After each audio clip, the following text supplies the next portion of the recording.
So I guess we can officially start as it is 6 o'clock. Welcome to the May 11th, 2021 meeting of the Easthampton School Committee. My name is Marissa Carreri, and I'm again filling in for our chairwoman, Cindy Kwasinski, as her family faces some medical challenges. So we look forward to having her back with us soon. So let's call this meeting to order with a roll call vote. Maren? Maren Goldstein, aye. Shannon? Sharon Dunham, aye. Laurie? Laurie Garcia, aye. Mayor? Mayor LaChapelle, aye. Jonathan? Jonathan Schmidt, aye. Marissa Carreri, aye.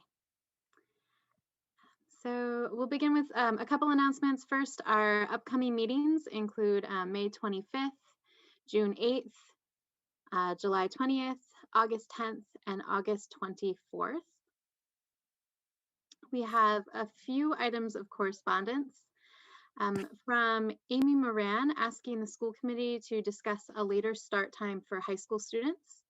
From Jenny Papa George asking for some information about how COVID-19 grant money could potentially be used for SEL and other activities. From Kurt and Rebecca Zellen asking that a later start time for high school students be an agenda item for future meetings.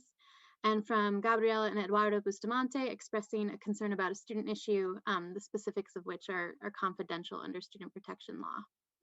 So that is our correspondence for this session.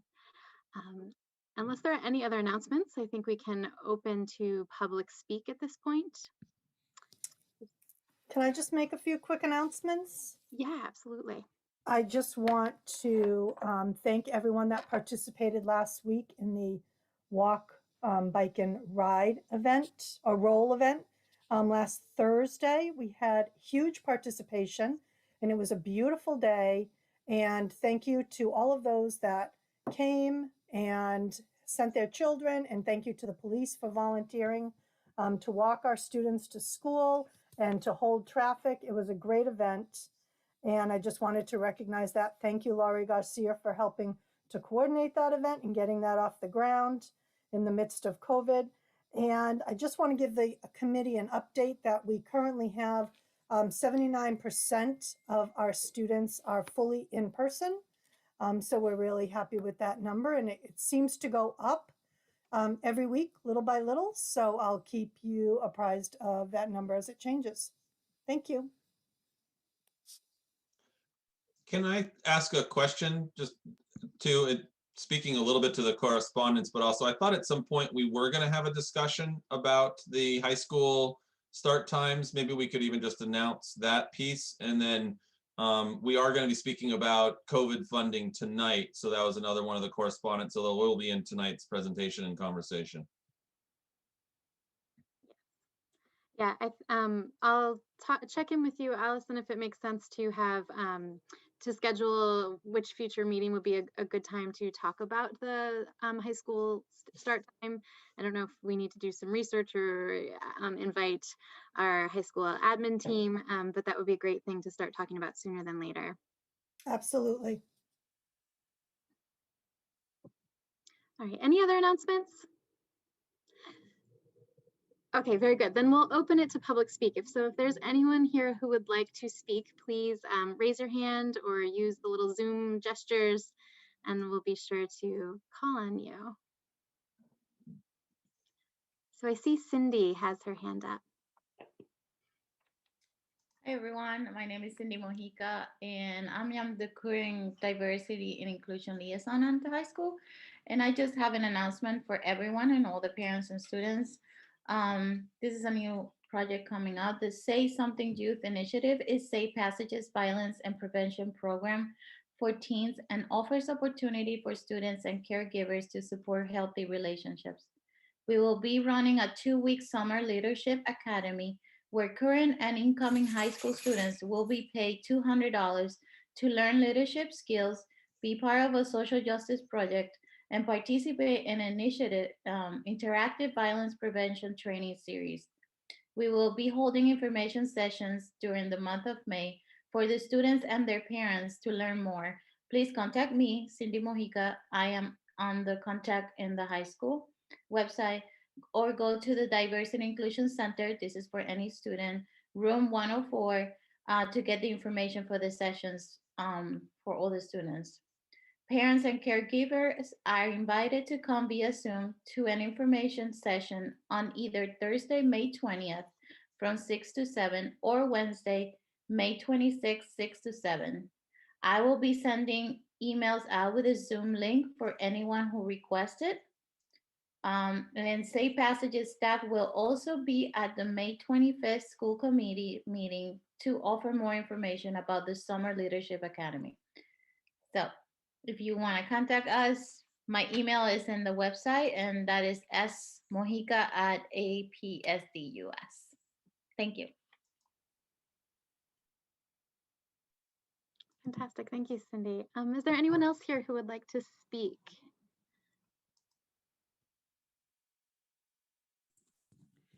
I can just say one thing quickly to follow up on what Cindy just said. My name's Amy. I'm from Safe Passage.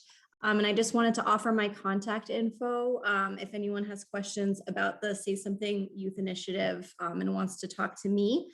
It's Amy, AMY, at safepass.org. So AMY at SAFEPASS.org. And like Cindy said, I am hoping to come back for the next school committee meeting and have a few minutes on the agenda just to hopefully cover a few more of the specifics. But I just wanted to pop in and give my contact info. Thank you so much. Thank you.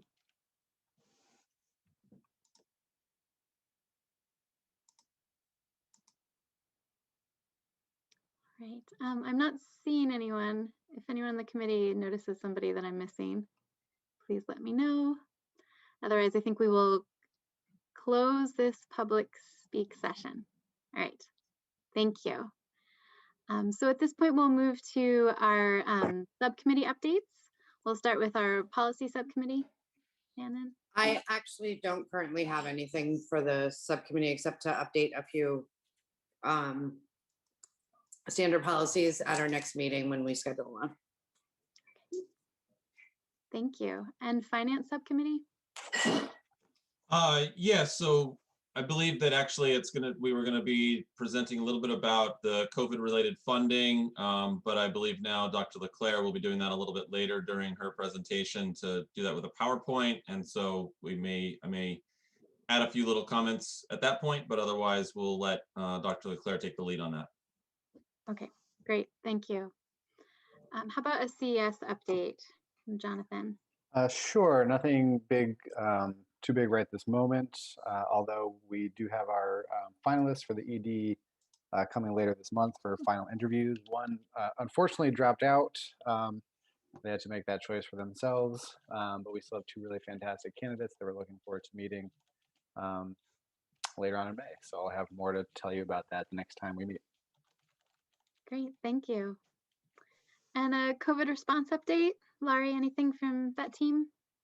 So we met again yesterday and we went over the protocol for our pool testing, which showed how wonderfully it works. I am so grateful to Dr. Leclerc and her administrative team, including Sarah Mochek and the nurses, because they acted very quickly to respond to 2 positives in our pool testing. And it shows that this system does work. And even though the email came in late in the day, they went back to work. They made all the calls that were necessary. And it highlights how wonderfully this system does work. And it would work even better if we got more people to sign up. So please do so, because we may feel so much safer, those of us who have gotten thankfully vaccinated. But you have to realize that now there is a new variant. And I would like to read a statement that Amy Hart said yesterday. Well, she had it, she wasn't there, but Bree Eistat, who is our head of public health, she read this. Cases have gone up a bit over the past week. From Sunday to Saturday, there were 14 confirmed cases from 10 the previous week. So you can see, even though we're green, we still have to be vigilant. I just added that, sorry. 8 of them this past week were ages 18 and under. And the 14 cases came from just 7 different households. And those households with contact tracing showed that they got it in the workplace and places that are in the red still around us in this valley. So please be careful. And also, which is also extremely important to note, that the new variant seems to affect our younger people even more. And Dr. Megan Harvey acknowledged that there were 2 cases of around 18-year-olds at Springfield College this past week. And those 2 students became so severely ill with pneumonia that was related to their COVID that they were hospitalized. So I cannot stress enough the importance of getting our young people vaccinated. We also discussed the hope of having the vaccine approved for the 12 to 15-year-olds. And right after we finished our meeting, it was announced by the FDA that they've done so. So we already were speaking about how to make that vaccine readily available for people who may not easily have transportation to get to sites. I just want you to know that Dr. Leclerc was very aware of that. We even spoke about using a city van and having shuttles. Mind you, none of this is concrete yet, but I want this city to know that we are thinking about how to make it easier to get more people with a vaccine in the arm. So thank you all. Thank you, Laurie. So unless there are any other subcommittees or other sorts of updates, we'll move on to the superintendent update. So I'll turn it over to you, Dr. Leclerc. Thank you. And this evening, our first presentation is going to be a follow-up to a request from this committee to get an update on parent engagement this past year during the pandemic. And per your request, we're not going to be focusing on hearing from the administrators this evening. They have parents that are here to give you a report out on engagement at each level. So I thought we would start with the high school. And if I can, I'll just announce the 4 names of the people that will be presenting this evening in the order that they'll be presenting, and then I'll turn it over to them. So at the high school, we have Rebecca Belcher Timmy, and hopefully I said that correctly. At the middle school, Heather Bachman will be speaking. From Center Pepin, we have Emily McDowell. And from Maple, we have Ben Hersey. So I'd like to start by welcoming our parents this evening that are going to be speaking. And I'll turn it over to Rebecca to hear how parent engagement, how it looked at the high school level. So Rebecca, welcome. Hi, thanks for having me.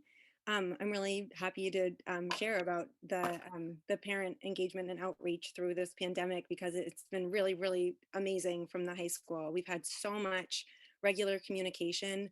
The communication was really, really wonderful before the pandemic too, I want to say, and it continued. And as there have been a lot of transitions through this year, all of the outreach through surveys and phone calls and emails and different ways of getting to parents has just kept us really, really well informed.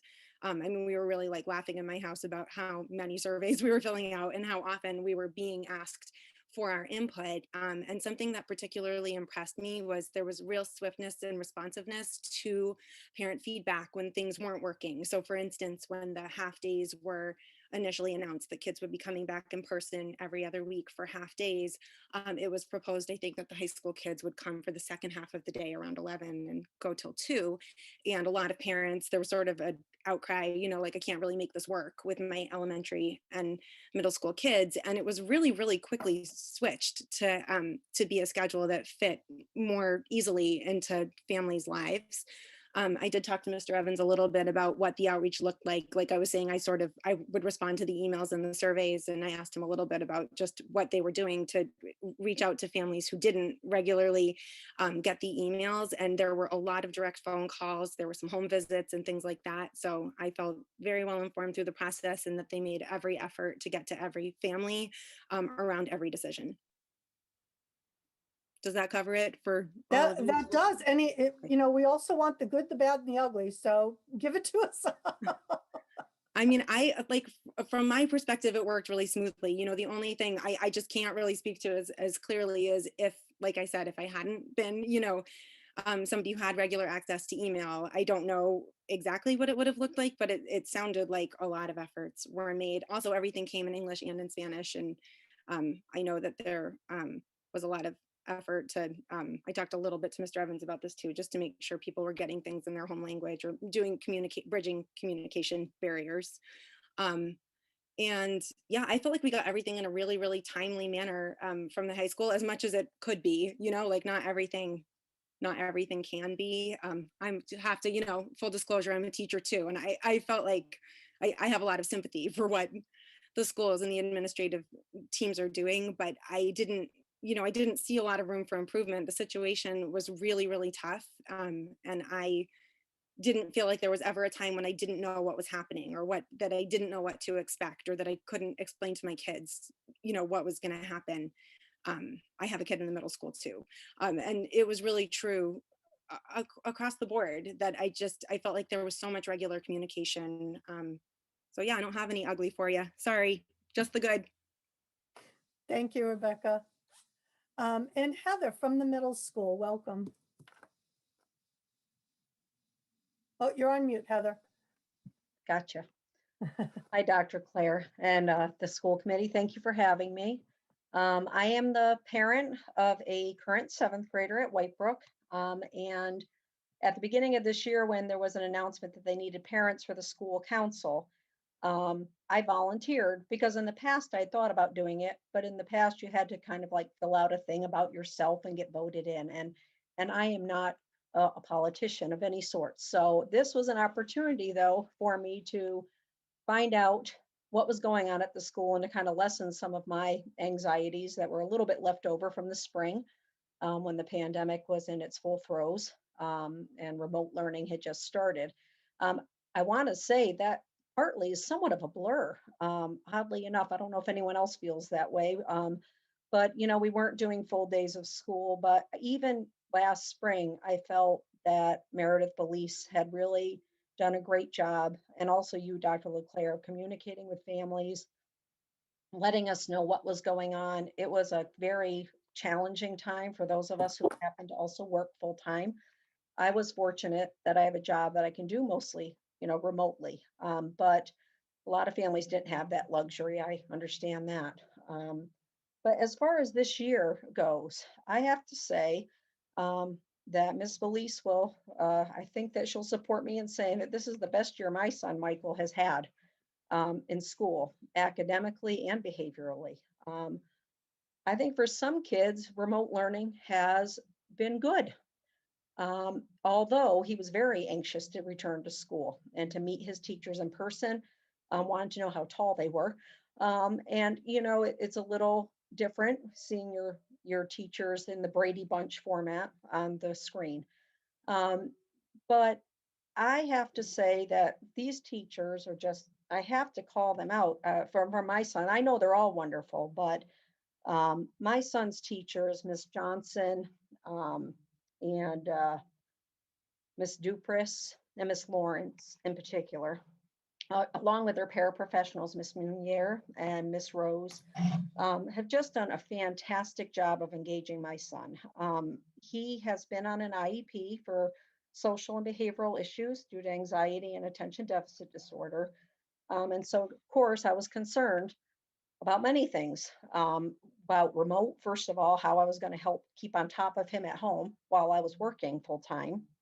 And then all the concerns that have come since then of what was it going to be like when he had to go back, and when he went back every other week, and what was those things going to be like.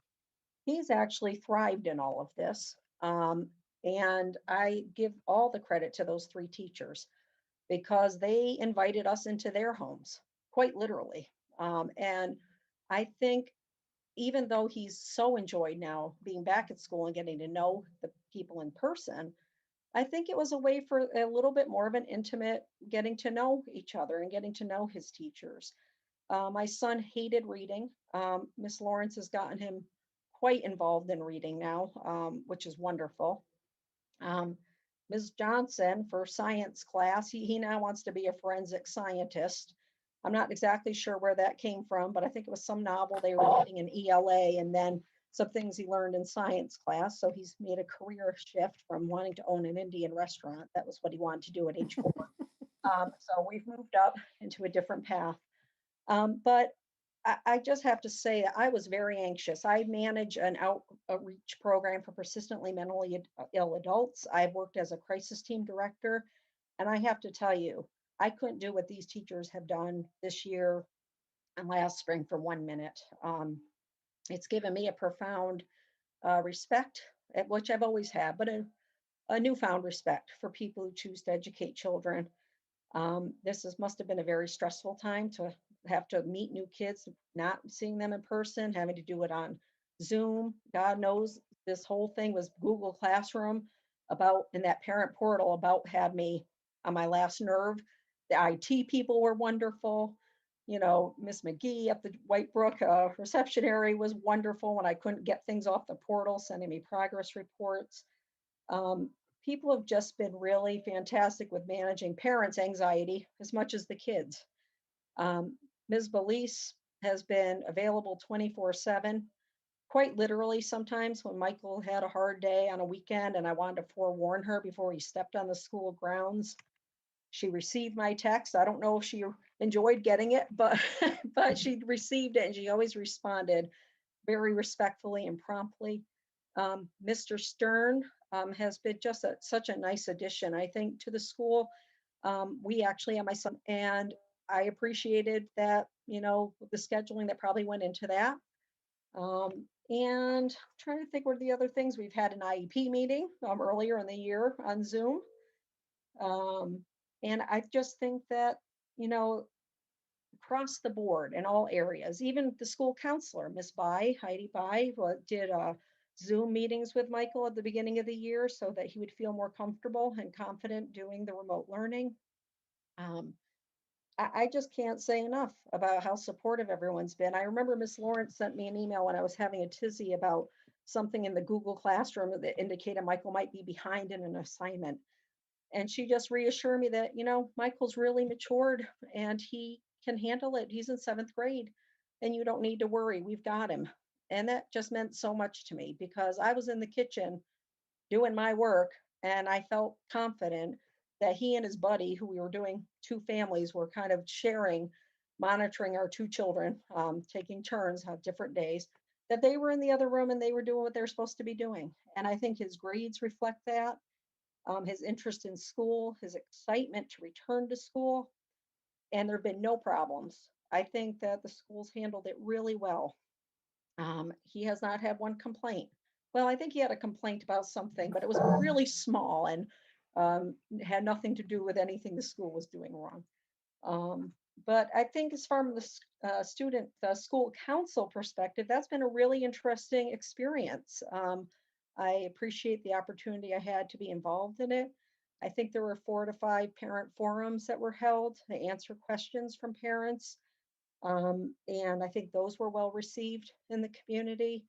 And again, just to echo what Rebecca said, all the great emails, both from you, Dr. LeClaire, and from Meredith and Dan, just keeping parents up to date. I read them all. I've even responded to some. And I just think that this has been an incredible, it's been an incredible year for everyone. A lot of losses for different families. For mine, there were a lot of gains. I got to spend the year with my kid. Who gets to do that really when you think about it at that age, before he became a teenager on April 1st, that I got a year with him of quality time at home. And the school gave me the opportunity to keep working because of all your support and the great teaching and the support from Mr. Stern and Ms. Belize. I was able to work full time and be able to pay my bills. And I know for a lot of families that was probably just as much of a stress as trying to figure out if they knew how to do the new math that Ms. Dupris was teaching, which I certainly did not know how to do. And was very grateful for her offering extra help after school. All the teachers did that. They all offered time after the school day was ended if kids needed extra help. And my son actually took them up on it. And that if you knew my son, you would know that's not something he would readily do. So I don't want to go on too much, but I just want to say I really do appreciate, as a parent, everything that the school has done, both for me and my son's other mom, and for my son's education. I think it's been a hard but really good year. Thank you, Heather. And we have the two elementary schools. We have Emily. We'll start with you from Center Pepin, and then we'll go to Ben after that. Emily, welcome. Thanks, Allison. I'm Emily McDowell. I have a daughter who's in middle school over in White Brook in the 6th grade, and I have a son, Thomas, who's in the 3rd grade. And I have been on the parent council since Charlotte was in kindergarten. So I've had the experience of working with 3 different principals now throughout the time. And I was very eager to be on a part of the parent council specifically this year, just to be a part of the solutions. As an educator myself, I know how frustrating some of the challenges we've all been presented with have been, and certainly this fall was a different and a new challenge in so many ways. Jill opened the parent council meetings to the public, and I thought that was such a great experience for parents to just get a peek into what some of the discussions we have are like. We began each meeting with the TQE protocol, asking council members to offer thoughts, questions, and any epiphanies that we had had. And it just allowed for some great feedback to open up discussions for both positive and negative things that were going on at home for everybody. And you know, I'm very fortunate.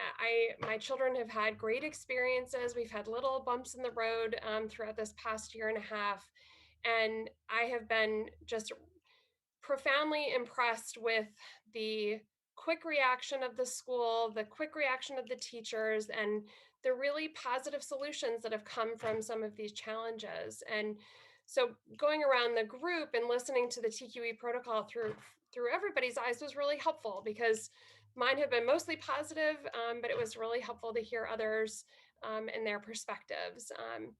And I think giving a wider variety of parents a chance to bring questions to the group just allowed for a greater discussion for us to have in the parent council. The immediate result that I saw from these discussions led to more messages and more emails, and you know, just sort of giving Jill a different perspective and allowing us to create a stronger communication pipeline from the school to the parents. Sometime this fall, a group of parents reached out, creating a little group called Family Connectors, and asked for volunteers for individual classrooms to have a parent to sort of create a newsletter each month for the classroom to communicate out to the parents. And I believe that their intention was, again, to grow that communication line and make it a little stronger. And so for a couple of months, I was part of that, and we created newsletters. We solicited just inquiry and feedback on and information on things like the food and distribution and technology, and just general support, I think, for parents going through these different times. And about a month ago, I did a little query of the parents and certainly to my son's teacher. And I think we all felt like there was so much communication going on from the parents that the newsletter just wasn't necessary anymore. And it was a nice feeling it was great to be a part of it, but at the same time, it was also nice that as a group, the school had already responded to some of those concerns in terms of just the communication, and had really stepped up in that direction. And I think that's about it for me, but thank you. Thank you, Emily. And Ben, welcome. Hey, thanks for having me. My name is Ben Hersey. I'm the father of a 2nd grader at Maple. And I've been in the school council for 2 years, I guess now.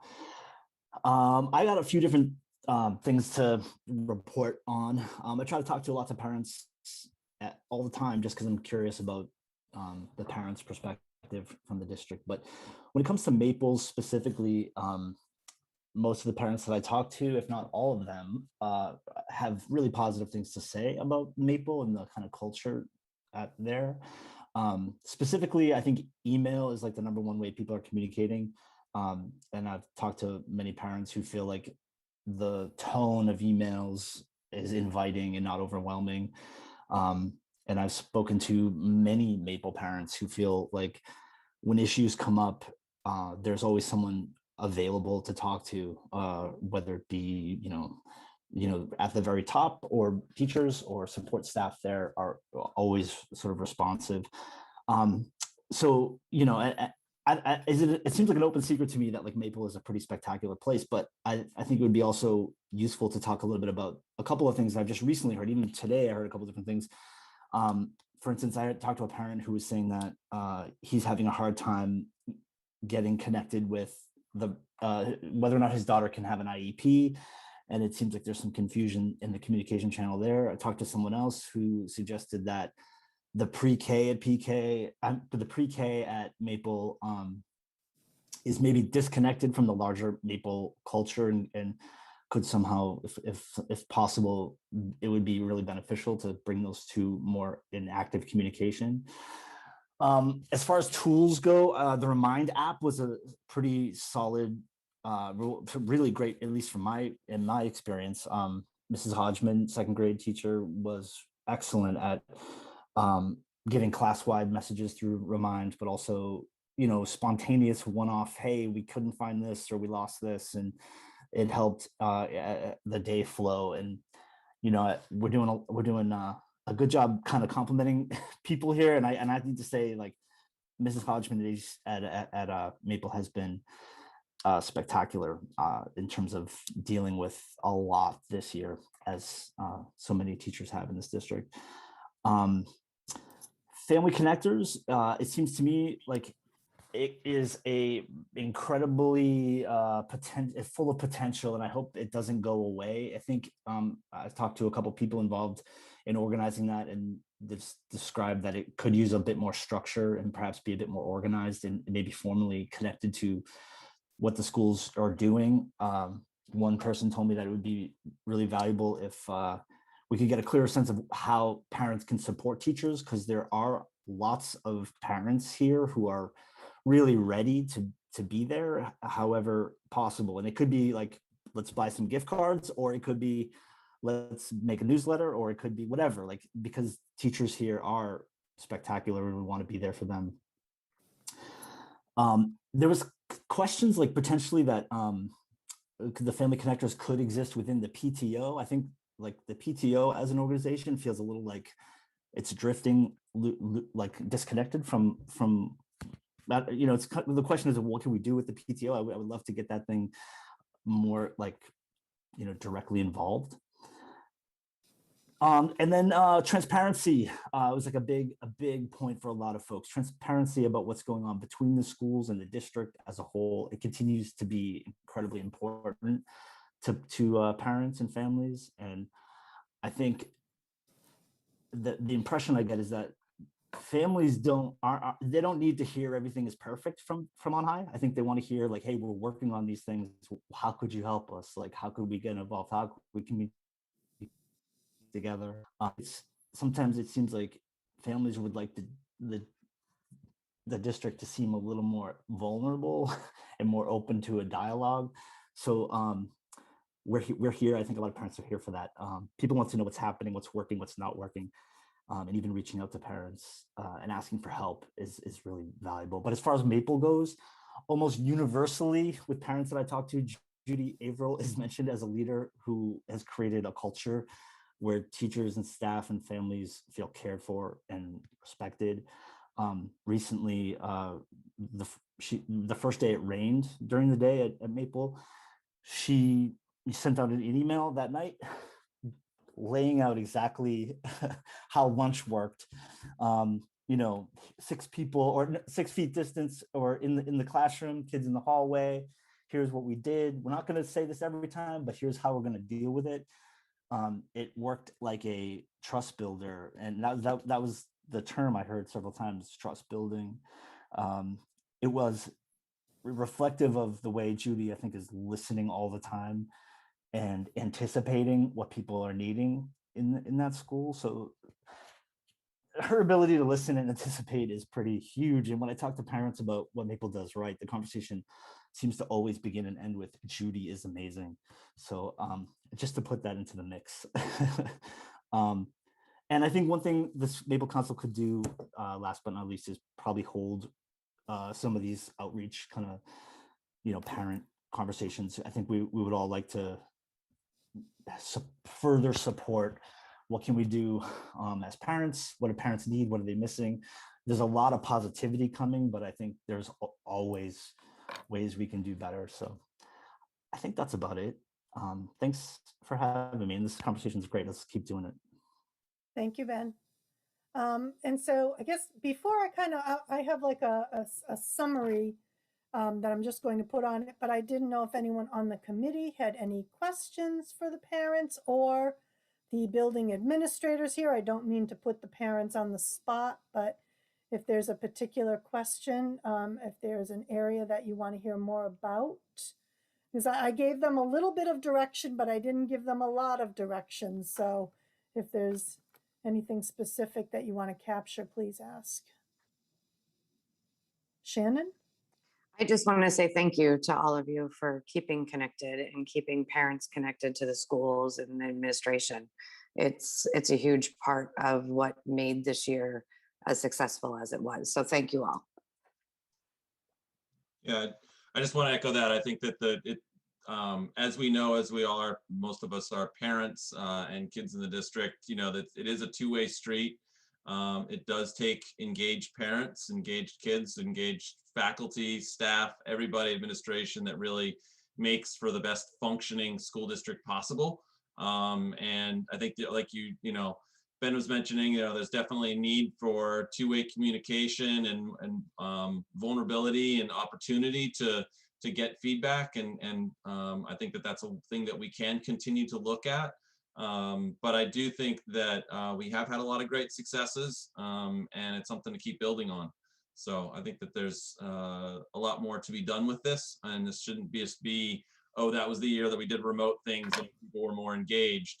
Let's find ways to make sure that we can continue this level of engagement, get past the COVID decade and move into the 20s and make it a strong school education year and school engagement with parents and kids. So I think we need to keep looking at that. And I think the other thing that I heard too is PTO, and that is a piece that needs to be looked at, and how can we bridge that gap and be more collaborative and look at ways to engage that group to do more great things. It does grow fundraisers, it does do great things.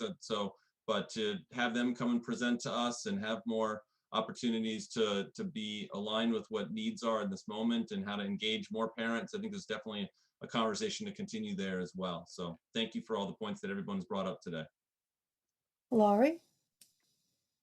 I'd like to echo what everyone just said, especially Maren talking about collaboration. And I think that all the parents need to realize that we as a school committee truly want to collaborate with you. We want to hear if things aren't working, as well as we love to hear when things are working. But we don't think that everything is perfect. Nothing is perfect anywhere. So it's so much more helpful to us as a committee to get an email from you, obviously in a respectful way, as I know all of you would do, but to bring it to our minds that we need to work on these issues together. Because when we hear things like, via like social media, which I try to avoid, and, parents are talking, that's not a way to collaborate. And I want to thank you all. And I especially have to say to Heather that your recognition of what the teachers, you all did it, but Heather specifically said like what individual teachers did for her child. And that really touched me as a teacher, because to know that parents are recognizing how hard the teachers in this district have worked and teachers all over during this pandemic. I really thank you for that. And I thank you all for coming tonight. So be well.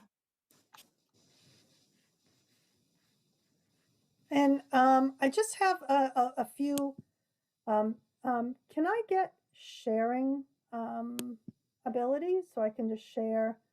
I did just a summary slide and I just want to piggyback on some of the needs that have been brought up tonight. I don't even have them on the slide, but hearing people talk about them, I wanted to just say a few things about it. You should be good to go. Okay, thank you. So for parent engagement, I just wrote down kind of a through line, if you will, you know, from the district level, and this is certainly not only me, but it's the entire team at central office, you know, the updates, and a lot of these are repetitive at all levels, so I won't read them all each level. But I think that, you know, we've debriefed as a leadership team, we've done it a few times, to try and identify what are some positive things that have come out of this pandemic. And some of the takeaways that I've heard from the leadership team and even, you know, from central office is things like having our school committee meetings on Zoom. There's some positive aspects to that. I mean, we have a much larger audience than we've ever had before. So more people, sometimes that's positive, sometimes it's negative. I mean, we've had long meetings. We have a lot of parent involvement, but that's okay. That's not a bad thing.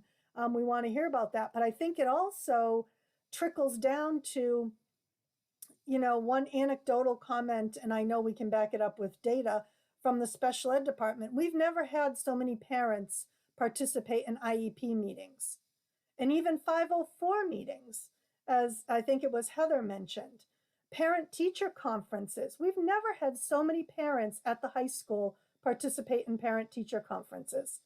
You know, so some of these things we're looking to keep in some way, shape, or form as we go forward, at least to offer that option. You know, when we come out of the pandemic and we can welcome people back into our buildings, those that can come, we invite them to come, but those that can't, we want to still be able to do the Zoom piece of it, because for some families that will work. You know, and so some other pieces that I'll just highlight because it made me think of it. We are embarking on redesigning our website. Thank goodness, because it really needs a redesign. And soup to nuts, like we're not migrating anything, we're creating a new website. And it's my biggest ask of the consultant that we just hired is I actually want to see pictures of children on our website, because we're in the business of children. So, you know, just little things. And it's, so I feel really strongly that needs to be revamped, and it needs to be a better resource for families. So that's something that we're going to be doing. And then as a leadership team, and I'll get to this in the next piece of my presentation, I'll go over the grants. We have some COVID money that's coming our way next year. And one of the things that we're looking to do, and we've been talking about this for years, and we've never had the money to do it, and I'm just going to say it very roughly, we're looking to hire someone as a community engagement kind of liaison. There's a missing piece in our district that kind of connects some of the parents with educators, that can help with marketing and getting our message out and promoting the things that we want to promote. I can put together emails, but they're not necessarily pretty. You know, I'm not in the business of marketing. So we don't want to use a lot of our COVID funds for this. We're looking at maybe just a part-time person, you know, short money, but we want someone that can help. I think, you know, this wasn't said tonight. I think Ben alluded to it. You know, our administrators are exceptional, all of them, but, you know, they have many tasks to fulfill in their day, you know, and to have someone that they can find that works in the district that can help support them with some of the things they want to do and some of the connections they want to make with families. I think will be beneficial. So as a leadership team, that's been a need that we've identified for years, and we're looking to try and make that come to fruition next year.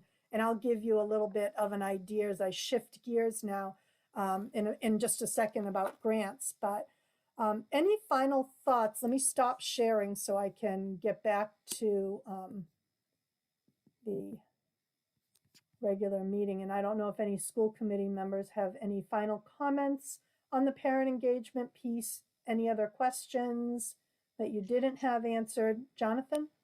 I'll just say something as sort of a follow-up to what you've been talking about. I found last year when this all set in, I kept saying that, you know, this was going to be an excellent opportunity for us to kind of rethink ourselves. And I was much of the time talking on a micro kind of individual level. But, you know, I'm really pleased to hear about the, you know, and as I have throughout the course of the year, about the new approaches and taking them with us into the future, and continuing to try to do things differently, and using this as a catalyst to do so. And I hope we can continue to have those conversations as we do indeed eventually talk about the start time of schools, and I'm sure many other topics that would have been unthinkable prior to this, but now when everything is different, seems like the stage is set. So thank you, and appreciate hearing about it. Thank you. And if I could just say thank you to Emily and Ben and Heather and Rebecca for coming tonight. Their principals kind of roped them into this, so we appreciate them taking the time to come and speak to us tonight. I know that's not always comfortable to do, but they did a great job, so really appreciate it. Thank you. Allison, may I say something? Yes. Emily, I'm remiss because I had made a note to say something about something that Jill and Andrea had done such a great job in trying to react to some of the criticisms that were happening. And one of the things that they put together was called a couch conversation. And just listening to what you were talking about in terms of the grant piece of the future and trying to address some of the connections. And they put together this great program, and then, you know, I think it fell in a time when there were lots of communications, and sadly, I was the only one who attended. And they did it again, and it was a time that I couldn't come, so I don't know how sort of the attendance was at the second one, but you know, I think I applaud the effort that they have made to just try and reach out to parents and try and engage parents. And it was very saddening to me to see the result of that. But I think that the spirit, again, is there, and that they are just doing an amazing job in trying to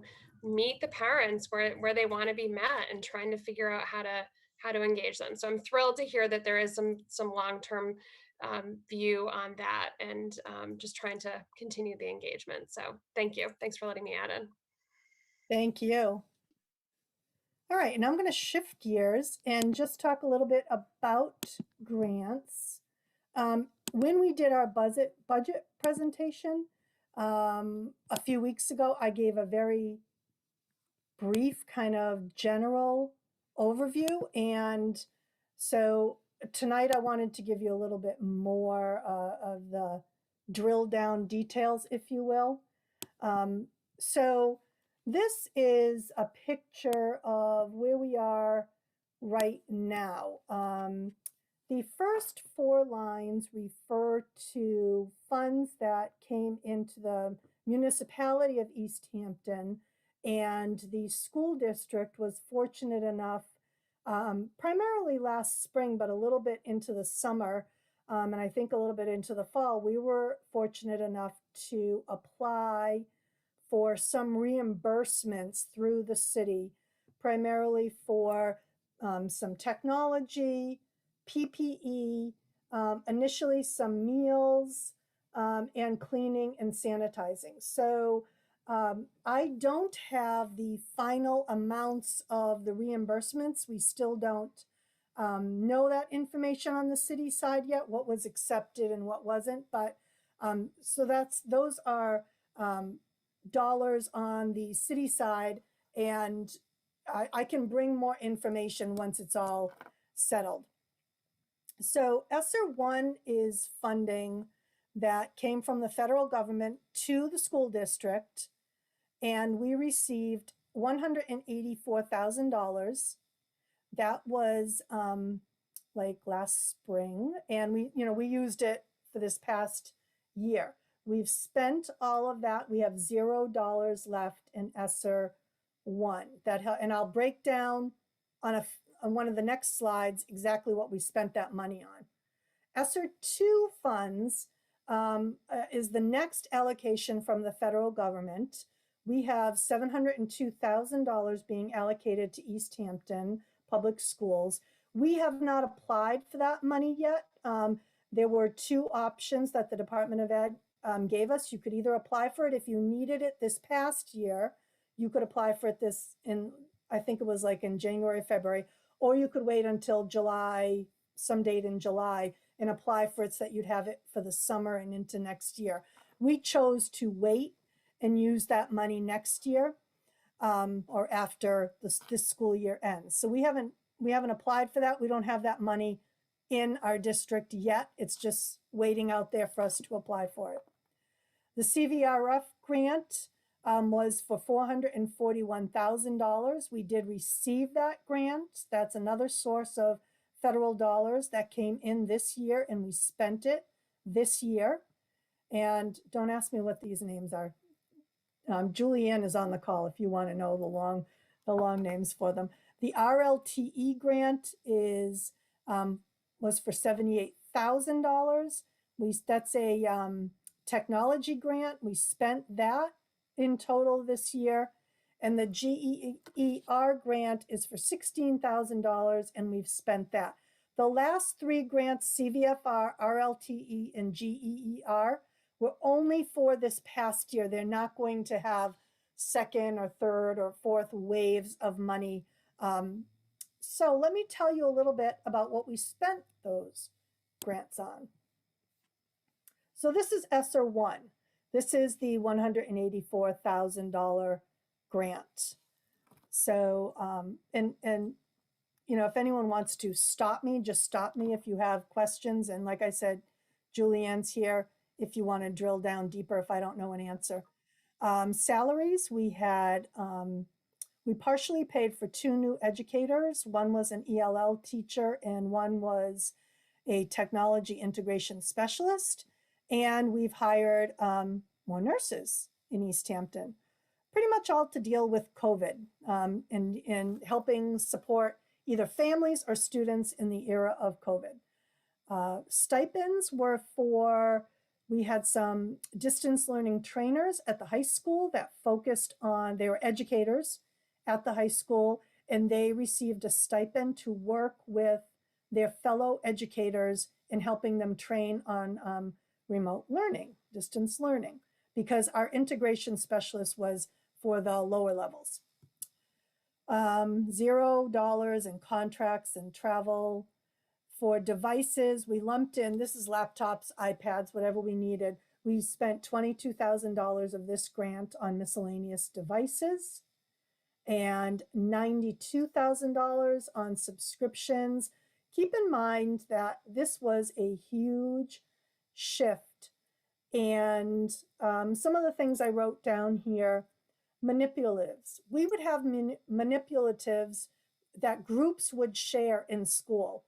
In remote learning, every single student needed their own set of manipulatives. So we had to buy large quantities of that. Wireless microphones, document cameras. Some of these things were for the educators. Some of these things were for the students. Headsets. So that's where we spent about $92,000. And then COVID supplies.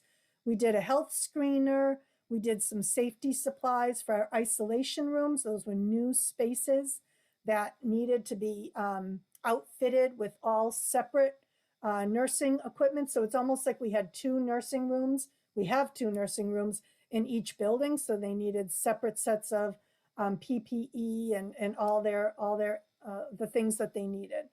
And we use this again for regular PPE. PPE is a continuing expense. So even though we were able to apply some of our PPE purchases to the municipality of Easthampton early on, we've continued to purchase PPE because we go through a lot of masks and gloves, and, you know, everyone, our custodians are wearing gloves, you know, everyone is still masked in our buildings. We have masks for our students. So there's a lot of PPE. We have a lot of wipes and sanitizing everywhere in the buildings. Any questions on ESSER 1 money?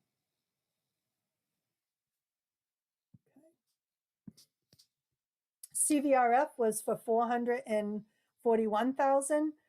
We funded 2 ELL paraprofessionals, again, to support some of our most at-risk students, our ELL students. So we added 1 ELL teacher and 2 ELL paraprofessionals to support our ELL population, in addition to the staff we already had. We spent money on stipends. We had distance learning coordinators in addition at the K-8 level, in addition to the integration specialists. And they were on hand in all the buildings up through 8th grade to work with teachers daily or offer professional development. We also did after-school ELL tutoring. Contracts, this is where the money came for the Collier's HVAC study, which was about $65,000. We also did some professional development around social emotional PD because we know that the mental health of our students is important. We also did training on the early literacy modules because we were shifting from an in-person model. When you're doing reading with books in front of you and then you transition to online, it's a totally new curriculum. We had some travel expenses there. We spent $1,700 on laptops or iPads and instructional tools, $234,000, transitioning to online materials.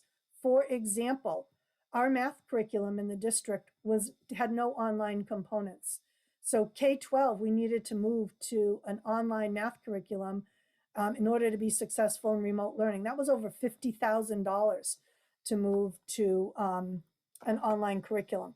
Screening tools for ELA and mathematics to know where our students were so that we could offer the appropriate lessons for them. A lot of science supplies, a lot of kids needed a lot of things at home to do their science work. Robotics, the Lego kits at the high school for the robotics classroom. We needed a lot of musical instruments because things could not be shared. And kids, we wanted to keep band going at home. So we spent thousands and thousands of dollars on musical instruments. HDMI cables. We needed to retrofit a lot of machines up at the high school. So that money went quickly. And then COVID supplies, we had to do CPR training for the staff that was manning our isolation rooms. If you kept up with some of our messages that went out to families, we no longer are using the public water fountains. We had to get water coolers in all our schools and have those available for kids to fill up their water bottles. Assistive technology, tents, buckets, yoga mats. Those are all COVID kind of expenses. Oops, I'm sorry, I'll go back one. I'll stop there. Any questions on that or anything you want to dig into? Allison? Yes. What does CVRF stand for? Julianne, what does CVRF stand for? Coronavirus Relief Fund. And these are all federal dollars. I was going to say, did they come through DESE from the federal government? Correct. Yes, I believe so. Yes. Okay. Yep. And this is a one-time thing. This one is. Yeah. The RLTE was really for, again, more technology. And I just want to give people perspective. Not only were we buying devices for students, because that was probably the primary thing that we did, But we also had to get devices for all our paraprofessionals so they could support teachers at home. And we needed to get new laptops for some of our teachers, or, you know, different pieces of technology, document cameras, things like that. So anyhow, you'll see devices probably in every grant. And instructional tools, we purchased a lot of hotspots, and hotspots are not just a one-time purchase. You have to like buy the plan that goes with it and pay for the plan all year long. And we paid for some internet bills for struggling families. That's how we used the $78,000 in this grant. Any questions? And our final grant, the GEER grant, was a $16,000 grant. That was the one and only thing we did in that is our teachers had an agreement where they received hazard pay for coming into, not just our teachers, our union members received hazard pay for coming into the buildings and working before we reached the full hybrid model. So when we were just in just some of our special groups and that sort of thing. So that's the amount that we paid out for hazard pay.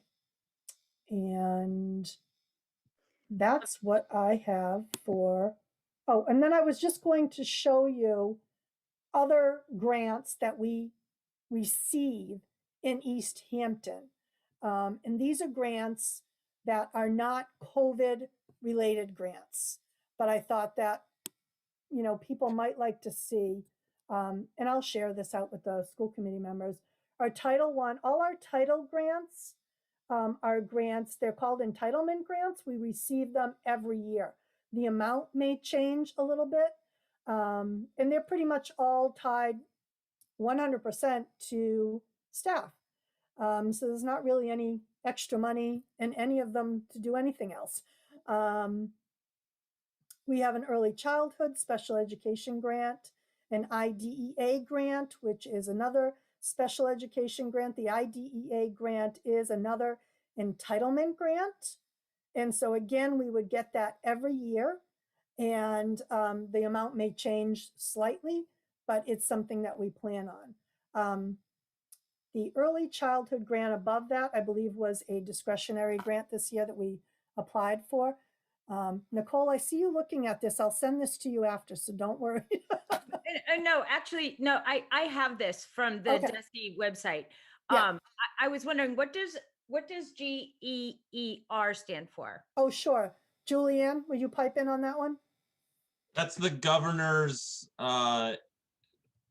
it's Emergency, I I had think. it, governor's emergency something relief. Yeah, there you go. Thank you. Thanks, Maren. Perkins grant goes primarily to the collaborative for our Perkins work with them. A targeted assistance grant is in the systems for student success are two grants that we are receiving right now to support work at Center Pepin School, who's trying to improve their MCAS scores. So they're discretionary in a way. We won't have those forever. They're there for us to do some specific work. And we have a behavioral and mental health and wellness grant. And the Student Opportunity Act grant is brand new. I'm not even sure we've spent $1 on it yet. Julianne just applied for it and received it. So I think that's for summer work for training educators, I believe. No, the 20,000 actually is for this school year. Oh, okay. We get an additional 60,000 for the summer with the Student Opportunity Act to train educators. So it's an $80,000 grant altogether. Perfect. If I could just interject here real quickly. I mean, Julianne does an awesome job bringing in quite a bit of grants. I mean, I think on average, we generally, a general year is about $850,000 worth of grants, give or take a few 10,000 here or there, up and down, depending on the year. And with the COVID funding that I basically were able to double that for this past year into next year. So, and even that's without even the ESSER 3 grant. So It really is a significant amount of funds to be able to help cover all of these unanticipated expenses that have really hit us hard in this fiscal year. So, and into next. Yeah, and I think it's important to point out, and I hope these slides kind of demonstrated it, that, this money is not to backfill what we're already doing, the COVID relief funds. I think it's apparent that these were all, we needed to do so many extra things, as far as bringing on some additional staffing like nursing. We would have never been able to do that under our regular budget. So these COVID dollars have allowed us to put in place the things that we needed to really do in the era of COVID. And we know that that will kind of slide into next year. We don't anticipate that we will stop buying PPE for a while. PPE will continue to be an expense for us. We know that there will be positions that we want to bring from this year into next year, like nursing. We want to make that a priority to keep our nursing staff at a level, whereas if someone is out or someone needs to go into an isolation room, we have the appropriate staff. Or to do contact tracing, we're able to do that if an issue arises. So we need additional staff. We need additional staff to shore up some of the challenges that some of our students had this year, being primarily remote, like our ELL learners. We know that we need to do more for those students. And that's why we want to use ESSER II funds to keep some of those positions in place. And, we anticipate that, there are some restrictions on ESSER II funds. I mentioned, and Julianne's going to correct me now if I'm wrong, but out of a $702,000 grant, we must set aside $140,000 of that for out of school time lessons for students. Either it can be before and after school or summer learning to help shore up students that have had a little slip in their academics. So we have to allocate $140,000 towards that and over a couple years. But it will allow us to do some summer programming this year at all levels, which we haven't been able to do in the past. And it's going to allow us to offer transportation. So transportation won't be a barrier to children to successfully take part in summer programming. So there are things that we're going to be able to do. Of that $702,000, we are mandated to allocate at least $10,000 towards mental health supports for students. I anticipate we'll use more of those funds than $10,000. But that gives you an idea of some of the mandates that we kind of chop right off the top.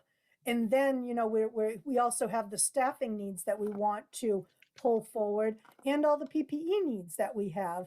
And, some of our tents, we have tents, we have a lot of tents right now, but we're renting probably half of them. So if we want to bring tents back in the fall, we're going to need to continue renting them. We have some that we've purchased, but if we want the same kind of volume, and we also needed to kind of vary sizes for different pieces of area that we needed to cover and things like that. So there are a lot of expenses that we have thoughts for the allocation amount that we'll be using next year. And I didn't even mention, but Maren mentioned, there's also ESSER III, which is in the wings. We have not been given an exact allocation yet. Nobody has. And we don't anticipate using that until probably the year after next. We want to hold on to that money. We can use it for a couple of years, but we don't anticipate things will magically turn back to normal next year. There'll be some challenges that we'll need to go into the future on. So we're not trying to be thoughtless in the use of our funds. We're trying to really set our funds in a strategic manner and kind of use them in a very conscientious way. And so I'll bring you more information on ESSER 2 and ESSER 3 as we learn more information on them. But I'm happy to answer questions, and I asked Julianne to be here, and Dale is here if you have any questions on grants for us. You know, not to be too dank, consider the pandemic, but with the purchasing of laptops and technology, does that help us with the gap of that one-to-one model with technology that you want to move to? Yes, we are at a one-to-one model right now. And, you know, we foresee that, you know, we need to now get into a cycle of you know, adding new machines and kind of letting go of the old machines every year, you know, because we can't be in another position that we were in. What we realized in this pandemic is we got caught unprepared in a lot of ways. We probably spent $350,000 on technology, just shoring us up and getting the technology that we needed for students. We don't want to be caught in that situation again, because that's money we just don't have. So we need to thoughtfully be making a plan to replace equipment every year. And if I can just add to that, I think that what our original projections had been maybe two or three more years, obviously with the funding that we were going to have at the new school that was going to help push us towards one-to-one, but we were definitely pretty far behind in order to be able to provide that to our students. And so certainly the use of COVID funds to jump us ahead and get us to that point now is great. But like you're saying, there is that 5-year cycle on these things that will be an ongoing challenge if it's not funded for and set aside in future years. And that was one of the questions I was going to follow up. So in FF&E for the new school, is there a part, is there a third or whatever well, actually 2/3, right? 1,000 kids to start replacing the technology that has already started to age? Yeah, to answer your question, I think we need to plan on using FF&E dollars to purchase new equipment. You know, I think if there are any parents still on this call, we didn't get great laptops. We didn't get great machines for kids during the pandemic. We got what we could get our hands on. And even that, if you all remember, just took months and months and months because it kept getting turned around at the border. You couldn't get laptops during the beginning of this pandemic. So we had to get what we could. But, you know, parents don't love the machines they have right now. They're not great. They're not something we would buy during normal times. So if we can get, you know, another year or two out of them, I think we'll be doing okay. And if we can then shift them up to the high school and maybe replace some older ones at the high school, we'll do that and bring new ones in at the elementary. You know, we're going to have a plan for replacing laptops. And so on the FEMA reimbursement for PPE that happened at the beginning of the pandemic, so because of as the money flow, the school district or the school department can't submit for the 75% reimbursement for PPE going forward? Is Dale on the call? I don't know the answer to that question, Nicole. Yeah, I don't know. I was just wondering, like, is it different because it's school last time money? we applied and I think Dale. I am on the call if you want me to answer it. Go ahead, Dale.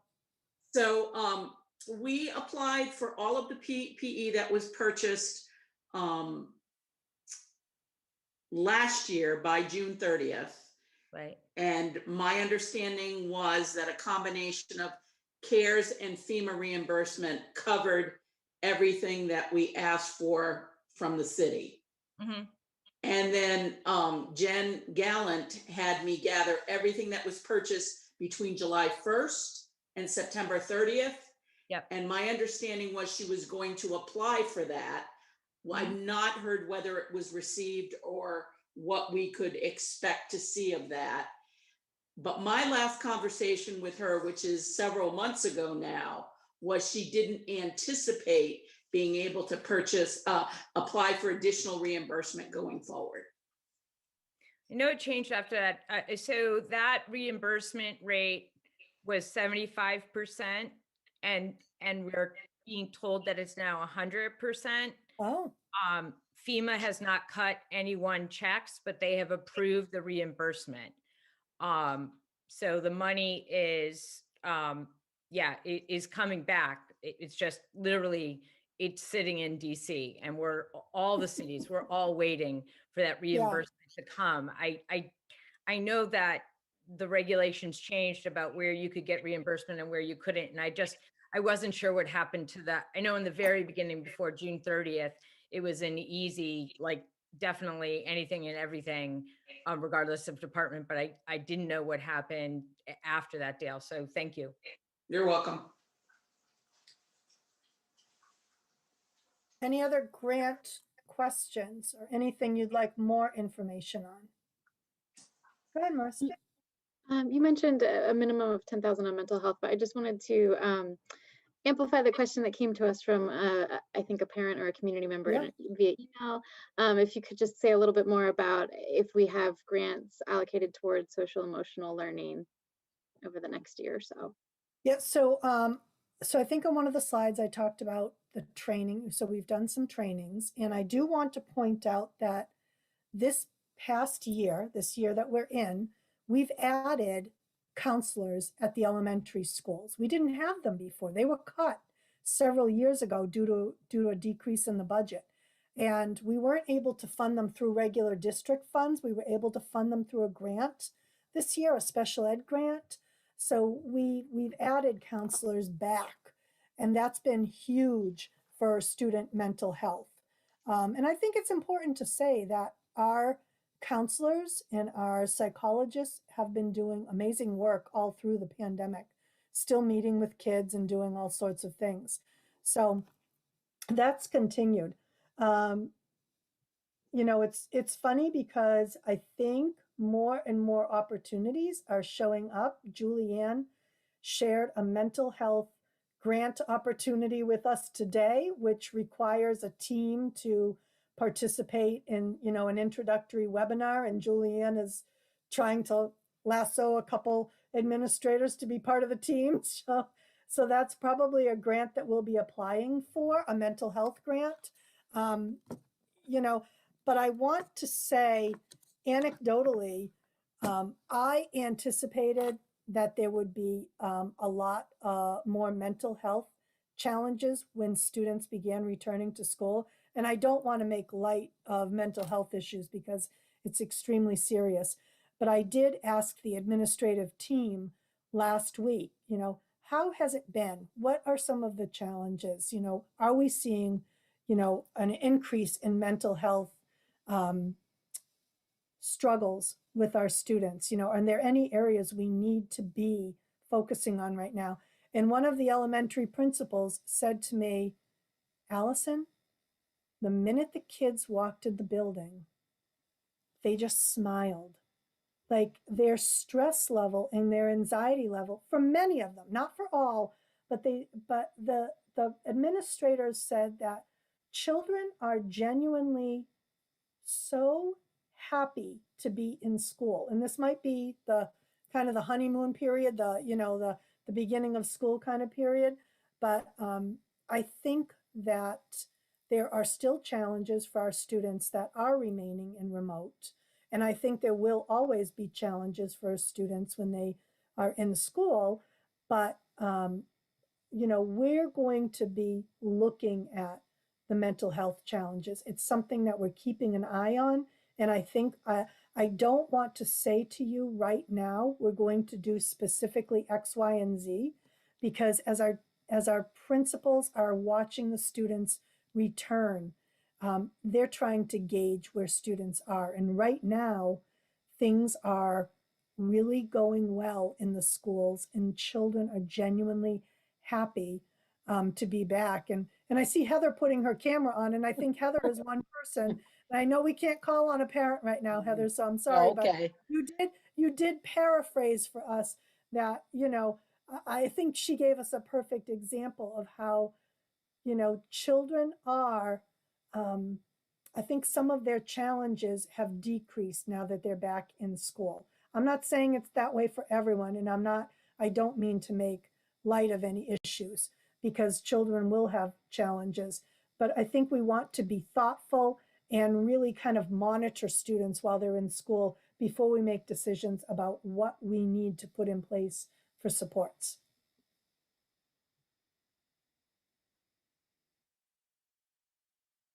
Any other questions or thoughts? Well, I'll share this presentation with you all, and if there's any areas that you want to dig in deeper and want a more detailed description on the expenses, we can provide that to the committee. And if you have any follow-up questions on programs, go ahead, Maren. I can just add one more thing too. Yep. So also the city council's finance subcommittee had requested some of this information as well, just wanting to get a better handle on the sort of COVID funding that was coming to the school district. And so I did meet with them, I guess that was last week, and gave them some sort of preliminary numbers. But if we can go ahead and send that over to Dan Rist, Peg, and Omar, then they can have this as well and share it with other members as well.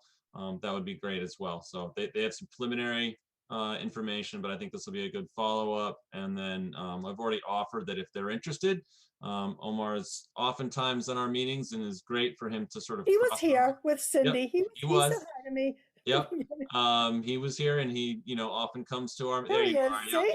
So call out to Omar for joining us and coming and hearing about what's going on with schools and attending. But I've also offered to Dan Rist and that committee that if they want to get together sometime, we can have a joint meeting of our finance committees to sort of look at what's going on with the funding within our school. These are certainly some really great opportunities that are coming in because of additional funding. But I just also, anytime a grant funded situation means it's also short term.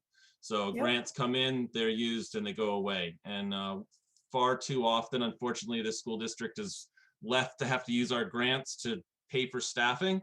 And that's never sets us up really well for a future without that grant. And so, you know, obviously we're dealing with budget cuts this year, and hopefully that's also just a short-term thing that we can be able to look at how to bring in some of these additional positions through non-grant funded sources and through our school district to be able to support them long-term. And so possibly if the city finance committee wants to meet and we can look at some of those different options, we'll be able to talk about, you know, positive ways for us to collaborate into the future to support our schools and get more of these positions long-term. Thank you. So I'm all set. Thank you. Great. Thank you, Dr. Leclerc. And thank you, Maren, for meeting with the City Council and taking care of that request on our behalf. So I think that brings us to matters of action. Jonathan, would you mind doing all of our Sure. votes tonight? So if you're ready for it, I would like to make a motion to approve the school payroll dated May 6, 2021 in the amount of $536,364.58. I'll second that. There's a motion that's been seconded. Maren, Aaron Goldstein, aye. Shannon, Shannon Dunham, aye. Laurie, Laurie Garcia, aye. Mayor, Mayor LaChapelle, aye. Jonathan Schmidt, Jonathan. aye. and Marissa Curry, aye. I'd like to make a motion to approve the accounts payable authorization for payment dated May 6, 2021 in the amount of $188,739.52. I'll second that. Maren Goldstein, aye. Shannon, Shannon Dunham, aye. Laurie, Laurie Garcia, aye. Mayor, Mayor LaChapelle, aye. Jonathan Schmidt, aye. Marissa Curry, aye. I'd like to move, we approve the minutes from our March 23rd, 2021 public hearing and regular session. I'll second that. Maren, Aaron Goldstein, aye. Shannon Dunham, aye. Laurie Garcia, aye. Mayor LaChapelle, aye. Jonathan Schmidt, aye. Marissa Curry, aye. I'd like to move we approve the minutes from our April 27th, 2021 regular session meeting. I'll second that. Aaron Goldstein, aye. Shannon Dunham, aye. Laurie Garcia, aye. Mayor LaChapelle, aye. Jonathan Schmidt, aye. Marissa Curry, aye.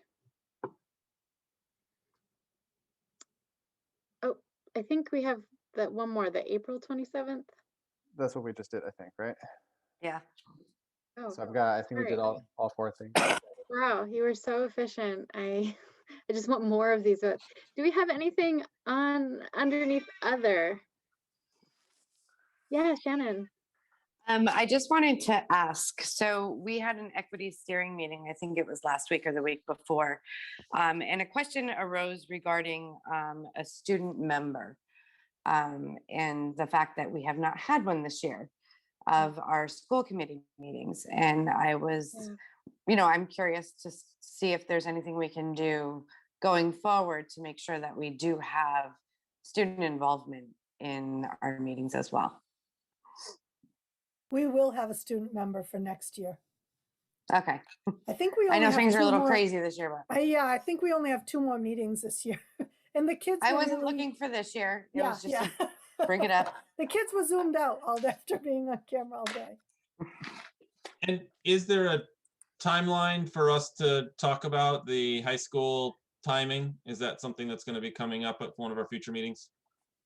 I can, so I have a survey ready to go. I think we need, one thing I would like to do is survey the parents in the community, because a change in the high school time has kind of tendrils that go beyond just high school families. So I think we need to capture the feelings of people in the district. So I have a survey ready to go. And I do have the resources for examining this kind of shift. I think, and I'll put this out to the group, there's an equity presentation at the end of May that will also include the SRO recommendations from the equity subcommittee that were made to me. And so I think both of those topics are pretty important and kind of deserve their own meeting to kind of unpack. So I don't know the date of the June meeting off the top of my head, but if you want to have this discussion around changing start times at the first meeting in June, whatever that is, we could do that, unless you have 11th. feelings otherwise. I believe it's the 11th, and that certainly would be enough time from my perspective, especially for you to get back feedback, to do the survey and get that back in that time and to review it. Okay. Thank you very much. Yeah, that would be great. And I do think it will be, obviously it's always really important to get community feedback and hear what families are thinking, but I also do think this is a bit of a two-way street where there has to be education for the community, because it's a big change. It will be disruptive, but there's also a lot of evidence suggesting the long-term benefits. And so, I think there'll be a bit of kind of talking to the community about why this is such an important change to consider and how we can work through those challenges in that kind of transition phase, moving from what we're so used to something new.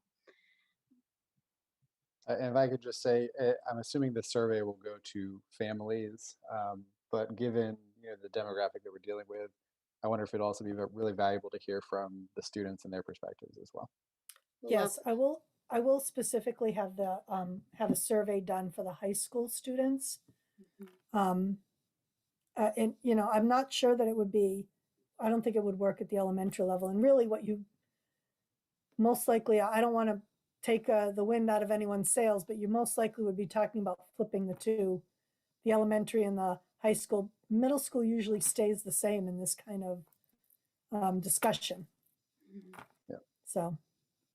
And just to put some clarity on it, since we've initiated the conversation a little bit, I'm assuming we're not probably talking about implementation this fall. This is something that would take some time, or is this something that could potentially be for this fall from your perspective, Dr. Leclerc? Well, I think I'd have to, I think it's possible, but we'd have to explore, there are things that need to happen. So we would need to look into it, but I can give you an answer to that question in June. How's that? That's good. I assume we are also about to start looking at the teacher union contract, and I'm sure that's part of it as well. Yep. So that would also be a factor that is out of parents' controls and mostly out of our controls too. So we can, as best we can, have that conversation and see what's possible. So. And one other thing I would add to for preparing for that meeting, I think it would be useful to be considering expanding after school programming at the elementary level. If there will, that means elementary would be getting out earlier and parents might need additional care on the back end of the day. So that might be something we could start getting some information about. And also athletics, to know what other districts. I know that Northampton finally voted to change the schedule, correct? But to see all the other teams within the league that we compete against, because that's always a major concern, especially in the fall when it gets darker, and how kids can participate in sports if their day is going to end. And it really is important to survey the students as well as the parents. It's been fascinating to me teaching throughout the Valley in so many different schools, how some students are really eager to see that switch and other students aren't. So I'd be interested to see what Easthampton wants to say about it. And it might be worth asking also our 8th graders as they are rising into the high school. And I'm looking at my calendar. It looks like it's June 8th is our June meeting. Thank you. Sure. So is that right? Yes, June 8th. Okay, thank you. I can't see Sue. Anything else under other? Do we have a motion to adjourn? I'll make a motion to adjourn. Yes. I'll second. Maren Goldstein, aye. Shannon Dunham, aye. Laurie Garcia, I can't even say my name. Aye. Mayor? Oh, Mayor LaChapelle, aye. Jonathan Schmidt, aye. And Marissa Curry, aye. Thank you so much and have a great night. Have a good night, everybody. Good night, everybody. Thank you, Marissa, for doing such a nice job. Sure.